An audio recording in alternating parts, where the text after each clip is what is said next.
우리가 어제 주일 예배를 통해서 이 앞부분에 있던 말씀, 하나님께서 6월절 어떻게 준비하라 말씀하시고, 또한 그 6월절과 연결해서 무교병, 이스라엘 백성들이 그 무교병을 또 먹고 일주일 동안 자신을 정결하게 하는 무교절을 지나게 하신 것을 우리가 봅니다.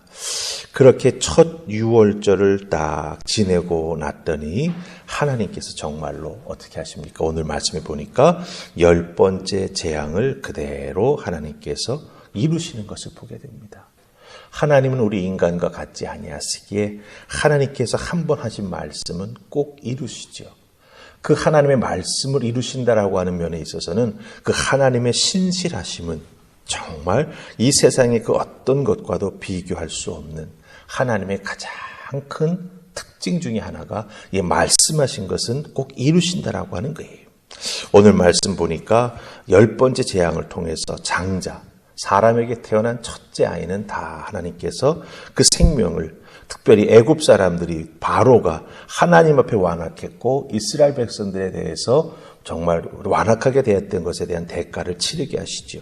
또한 초태생, 가축의 모든 첫 배는 다 하나님께서 거두어 가신 것을 보게 됩니다. 하나님 말씀하신 것에 대한 결과가 그대로 이루어지는 것이죠.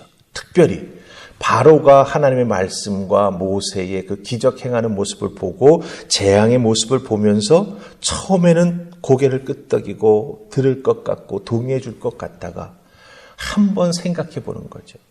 이 이스라엘 노예들을 내보내게 된다면 내가 저들이 믿는 하나님이 보여주는 그 기적과 같은 모습을 보면서 거기에 고개를 끄덕이고 동의를 해준다면 태양신의 현현이라고 애굽 사람들이 다 신처럼 떠받들고 있는 나는 어떻게 되는 것인가? 그런 생각을 하면서 바로는 다시 그 마음을 완악하게 먹는 거죠. 그래서 고개를 끄덕였다가도 그것을 바꾸어서 아니라고 말합니다. 그 완악함의 결과가 결국은 10번째 이 재앙으로까지 이어지게 되었다라고 하는 것이죠. 여기서 우리는 하나님께서 그 바로의 마음을 자꾸 완악하게 하셨다라고 성경은 표현하고 있지만 그것이 바로 하나님의 은혜를 대하는 하나님을 알지 못하는 자들의 일반적인 모습이라고 하는 거예요. 하나님을 알지 못하는 자들은 하나님께서 은혜를 베풀어 주셔도 그게 은혜인지를 알지 못하고 자기의 마음, 자기의 생각, 결국은 끝이 좋지 않은 길을 자꾸 걸어가는 모습을 보게 된다라고 하는 것이죠. 바로의 모습이 바로 우리들이 살고 있는 세상의 모습과 일치하는 것을 확인하게 됩니다. 자, 이렇게 바로가 있던 그때나 오늘 우리가 살아가고 있는 이 시대나 결국은 같은 모습이라고 하는 거죠. 이 시대를 하나님께서 어떻게 보실까? 이 시대를 살아가는 사람은 도대체 어떤 마음으로 살아가야 할까? 그 속에 우리도 살아가고 있습니다. 오늘 주신 말씀을 통해서 이 어렵고 힘든 이 시대를 믿음의 사람들은 어찌 살아가야 할지 말씀을 통해서 은혜 나눌 수 있기 원합니다. 자, 우리 첫 번째 살필 말씀은 29절 30절 말씀입니다. 29절 30절 찾으셨습니까? 우리 같이 읽습니다. 자, 시작. 밤중에 여호와께서 애굽 땅에서 처음 난 것 곧 왕위에 앉은 바로의 장자로부터 옥에 갇힌 사람의 장자까지와 가축의 처음 난 것을 다 치심에 그 밤에 바로와 그 모든 신하와 모든 애굽 사람이 일어나고 애굽에서 큰 부르짖음이 있었으니 이는 그 나라의 죽음을 당하지 아니한 집이 하나도 없었음이었더라. 아멘. 우리가 29절 30절 말씀을 읽었습니다. 가장 중요한 표현은 무엇입니까? 이는 그 나라에, 즉 애굽 땅에 죽음을 당하지 아니한 집이 하나도 없었다. 이렇게 말씀하십니다. 하나님께서 말씀하신 그 모든 부분이 그대로 이루어졌다라고 하는 것이죠. 그래서 정말 애굽 사람들의 삶의 자리에서는 큰 부르짖음이 있고 눈물이 떠나지 않게 되는 것을 우리가 발견하게 된다라고 하는 것이죠. 그런 의미에서 여러분들 오늘 이 말씀 속에 나타나는 중요한 표현들을 한번 잘 보시기 바랍니다. 이 하나님께서 29절 말씀 보시기 바랍니다. 끝부분에 치셨다라고 하는 표현이 있습니다. 치셨다. 이것은 하나님 말씀하신 것을 행동으로 옮기셨다라고 하는 거예요. 하나님께서 10번째 재앙, 장자와 초태생을 거두어 가시는 것을 통해서 하나님 앞에 불순종한 애굽 나라를 치셨다라고 하는 것입니다. 심판하셨다라고 하는 것입니다. 하나님 앞에 대적했고, 특별히 이 10가지 재앙은 애굽의 우상 신들을 하나님께서 하나하나 꺾으시는 거거든요. 그 우상과 대결하여 하나님이 이기신다라고 하는, 하나님 한 분만이 전능하신 하나님이 되신다라고 하는 것을 철저히 보여주시는 겁니다. 그렇기 때문에 하나님께서는 이렇게 애굽에 대해서 대가를 물으시는 거죠. 철저하게 하나하나 하나님께서 그것에 대한 대가를 물으셔서 그 결과가 이렇게 나타났다라고 하는 거예요. 치셨고 죽음을 당하지 아니한 집이 하나도 없게 되었다. 예외가 없었다라고 하는 걸 우리가 여기서 발견하게 된다라고 하는 것이죠. 하나님의 말씀이 이루어지는 것에는 예외가 없습니다. 그것이 축복이든지 하나님의 저주이든지. 우리 믿는 사람들의 입장에서는 무엇을 받아야 되겠습니까? 축복을 받아야 되죠.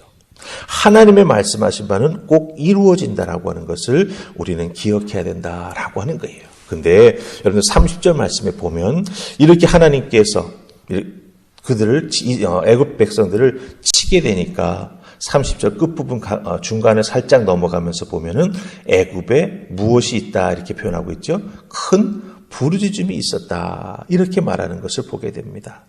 애굽에 큰 부르짖음이 있었던 것 맞습니다. 장자를 잃었으니까요. 얼마나 놀랬겠습니까? 얼마나 두려웠겠습니까? 여러분, 근데 이 부르짖음, 이스라엘 백성들도 하나님 앞에 부르짖었어요. 출애굽기 3장 앞부분에 가서 7절 또 이렇게 9절 말씀을 이렇게 비추어 보면은요, 이스라엘 백성들이 애굽에서 당하는 고초로 인해서 하나님께 부르짖습니다. 하나님께서 그 이스라엘 백성들의 부르짖음을 들으시고 하나님께서 직접 그 현장에 오셔서 보시고 확인하시고 하나님이 이스라엘 백성들과 맺었던 그 믿음의 조상들과 맺었던 언약을 기억하시고 그들을 구원해 내기로 하나님께서 애굽에서 탈출시키기로 마음에 다시 작정하시고 누구를 선택하시는 거예요? 그때 바로 모세를 선택하신다라고 하는 거예요. 이스라엘 백성들은 바로와 애굽의 그 폭정에 의해서 살기가 힘들어서 하나님께 부르짖었고 그것을 듣고 하나님 행동하셨습니다. 하지만 30절에 나오는 이 큰 부르짖음은 무엇입니까? 죄의 대가로 하나님께서 그들에게 손을 대셨을 때 그들이 부르짖는 그 소리였다라고 하는 거예요. 다른 거죠. 그런 의미에서 우리 믿음의 사람들은 세상 속에서 믿음으로 살아갈 때 어렵고 힘든 상황을 경험할 수 있습니다. 그러나 우리가 믿고 의지해야 될 것 있죠. 무엇입니까? 하나님 앞에 부르짖으면 하나님은 듣고 도우시고 응답하시고 나를 위해서 행동해 주신다라고 하는 거예요. 나 같은 죄인을 위해서 예수 그리스도를 십자가에 달려 죽게 하신 나를 정말 사랑하시는 하나님께서 내가 부르짖을 때 듣고 도와주신다라고 하는 것 꼭 기억하시고 여러분이 우리 하나님을 향해서 더욱더 간절히 기도하는 여러분 그리고 또한 여러분의 믿음의 삶 속에서 하나님을 깊이 사랑하고 헌신하는 아름다운 모습이 끊어지지 않기를 주님의 이름으로 축복합니다. 아멘. 우리 두 번째는요. 36절 맨 마지막 말씀 보십시다.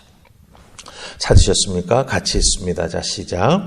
여호와께서 애굽 사람들에게 이스라엘 백성에게 은혜를 입히게 하사 그들이 구하는 대로 주게 하심으로 그들이 애굽 사람의 물품을 취하였더라. 아멘. 바로의 그 마음 자꾸 변한과 완악함도 장자의 죽음 앞에 결국은 무너져 내리죠. 바로가 조건 없이 떠나라고 말합니다. 31절에 보면 빨리 떠나라 이렇게 말합니다. 그리고 양이나 그건 다 두고 가라고 말했던 것도 다 가지고 가라고 말하는 것을 보게 됩니다. 바로 왕이 떠나라고 허락했다라고 하는 소식을 애굽 사람들이 듣고 33절에서 뭐라고 말합니까? 속히 내보내려고 합니다. 빨리 떠나라고 막 재촉합니다. 왜? 이스라엘 백성들이 있으면 있을수록 하나님의 심판이 또 임할까봐 두려웠던 거죠. 그들에게는 이 재앙이 10번째로 끝날지 11번째로 끝날지 알 수가 없는 거예요. 그렇기 때문에 두려웠던 것이죠. 그래서 이스라엘 백성들이 하나님께서 말씀하신 대로 요청을 하죠.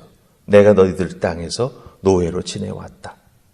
떠날 때 대가를 요구합니다. 근데 이것이 그냥 단순한 대가가 아닙니다.